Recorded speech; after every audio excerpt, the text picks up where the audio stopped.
Je crois que c'est par là-bas. Ouais. Qu'est-ce qui se passe? Suis la cravate. Qu'est-ce qui se passe, Calo? Suis la cravate, suis la cravate. Suis-moi. C'est par là. C'est par là. Suivez-nous. Aujourd'hui, on vous emmène découvrir le métier de clown hospitalier. Ils sont 18 dans l'association. Mais du coup, c'est quoi le rôle d'un clown à l'hôpital?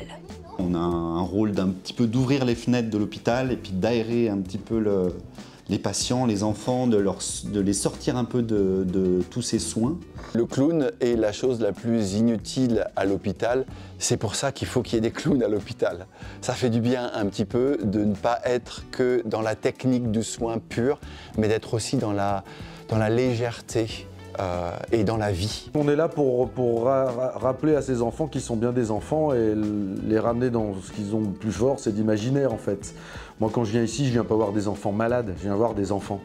Pour devenir clown à l'hôpital, il faut déjà avoir de l'expérience en tant que clown.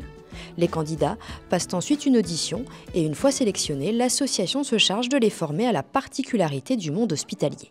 Dans un premier temps, donc, ils vont suivre un duo de clowns en civil pour se rendre compte de ce qu'est vraiment le métier.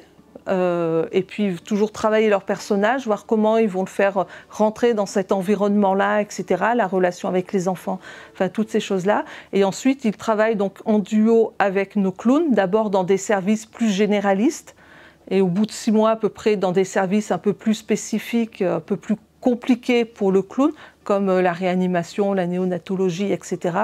Et au bout d'1 an, on fait un bilan, et à ce moment-là, ils sont intégrés dans l'équipe. Pour les clowns, il est également nécessaire d'analyser leurs pratiques une fois par mois auprès de psychologues. Toutes les difficultés qu'on a pu avoir à l'hôpital, eh bien on les remet sur la table et on dit « Ok, ça s'est passé comme ça, comment je peux mouliner pour que la prochaine fois, ça se passe différemment ?» Et puis le clown, c'est aussi une bouffée d'oxygène pour les parents et les soignants. Il nous aide justement à lier un peu tout le monde, en fait. Il nous aide beaucoup dans la socialisation. Tout le monde rit, tout le monde se regarde, on est ensemble. C'est un moment de partage avec eux. C'est pas juste une parenthèse, c'est bien plus que ça, mais tellement plus que ça, quoi. Quand ils arrivent pour un geste pas facile avec un enfant derrière, il faut faire une piqûre, il faut faire ci, il faut faire ça. S'il y a un clown qui est en train de jouer, la piqûre, elle passe crème, quoi, en fait. Donc c'est vraiment plus que ça. C'est pour les équipes médicales, pour les parents, pour les enfants, c'est un grand bol d'air, quoi. Ouais, gros bisous, salut. On va par là. Par où? On va par là. Par là, bon, on va par là.